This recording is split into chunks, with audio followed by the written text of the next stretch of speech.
Hello! In this video we are going to be talking about how to measure the PZ.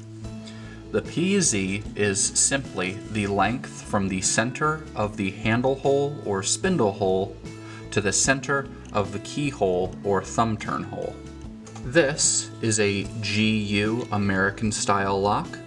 The American style is when it has this plug in the thumb turn hole. The other is a Hoppy lock that is in the European style.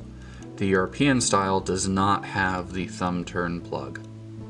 In measuring the PZ on a European style lock, again, you just measure from the center of the handle or spindle hole to the center of the thumb turn hole.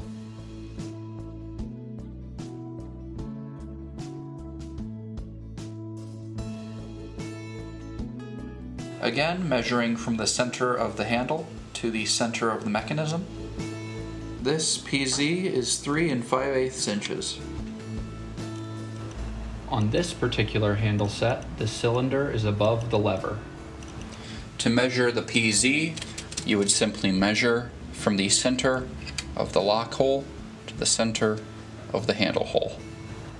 This PZ is 6 inches. If you need any additional help, you can find our contact information at allaboutdoors.com.